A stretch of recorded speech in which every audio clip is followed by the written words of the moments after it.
അപ്പാടനും ഞാനും ജോക്കുട്ടനും പിന്നെ ചേട്ടനും കൂടി ഈ നട്ടപ്പാതിലേക്ക് പോകുന്നതേ DSR എന്ന് പറയുന്ന സിനിമ കാണാനാണ്. പ്രണവ് മോഹൻലാൽ നായകനായിട്ട് രാഹുൽ സദാശിവം എഴുതി സംവിധാനം ചെയ്ത മൂവിയാണത്. ഞങ്ങള് രാഗം തിയേറ്ററിനടുത്ത് തന്നെ ഒരു ജോസ് തിയേറ്റർ ഉണ്ട്. ജോസ് തിയേറ്ററിലേക്കാണ് പോയത്. സൗണ്ട് എഫക്ട് കിട്ടണമെങ്കിൽ അവിടെ തന്നെ പോകണം എന്ന് പറഞ്ഞിട്ടാണ് ഈ അടുത്തുള്ള തിയേറ്ററിലൊന്നും പോകണ്ട, അവിടെ തന്നെ തൃശ്ശൂർ തന്നെ പോയി. അവിടെ പോയപ്പോ നല്ല തിരക്കുണ്ടായിരുന്നു കേട്ടോ. നല്ല തിരക്കായിരുന്നു. ഞങ്ങള് ടിക്കറ്റ് എടുത്ത് വന്നു. ഒരു ചേട്ടൻ 2 കോഫി ഓർഡർ ചെയ്തു. എനിക്ക് ഹൊറർ മൂവീസ് ഭയങ്കര ഇഷ്ടമാണ്. പേടിയാണ്, എന്നാലും കാണണം. ജോക്കുട്ട ഐസ്ക്രീമാണ് നോക്കിക്കൊണ്ടിരിക്കണേ. അവിടെ കുറെ വെറൈറ്റി ഓഫ് ഐസ്ക്രീംസ് ഇരുന്നിരുന്നു. അത് നോക്കി, പക്ഷെ ഞങ്ങളത് വാങ്ങിയില്ല. ഞങ്ങൾ പോപ്കോൺ വാങ്ങി. എപ്പോഴും പോപ്കോൺ ആണ് വാങ്ങാറ്. പോപ്കോൺ വാങ്ങി അത് കഴിച്ചു.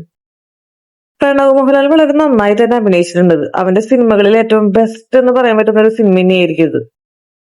സിനിമയുടെ സ്റ്റാർട്ടിങ് മുതൽ എൻഡിങ് വരെ ഉണ്ടല്ലോ, വളരെ ക്യൂരിയസ് ആയിട്ട് നമ്മൾ ഇരിക്കും. ഈ സിനിമയിൽ സൗണ്ട് ഇഫക്റ്റ് ആണ്, അയ്യോ ഒരു രക്ഷയില്ല കേട്ടോ.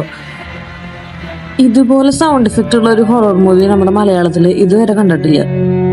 ഞങ്ങൾ ജോക്കുട്ടനെ കൊണ്ടാണ് സിനിമയ്ക്ക് പോയത്. ജോക്കുട്ടൻ ഈ സിനിമ സ്റ്റാർട്ടിങ്ങിലൊക്കെ വരുന്നു, പിന്നീട് അവനെ ഇതിന്റെ സൗണ്ട് ഒക്കെ കേട്ടിട്ട് പേടിച്ചിട്ട് അമ്മ കണ്ണ് പൊത്തെന്ന് പറഞ്ഞിട്ട് ഞാൻ അവന്റെ കണ്ണു പൊത്തിട്ടാണ് സിനിമ മുഴുവൻ കണ്ടത്. വളരെ കുറച്ച് ക്യാരക്ടേഴ്സ് ഉള്ളു, അന്ന് അവരൊക്കെ നല്ല അടിപൊളിയായിട്ട് തന്നെ അഭിനയിച്ചിട്ടുണ്ട്. ജീസു എങ്ങനെയായിരുന്നു സിനിമ?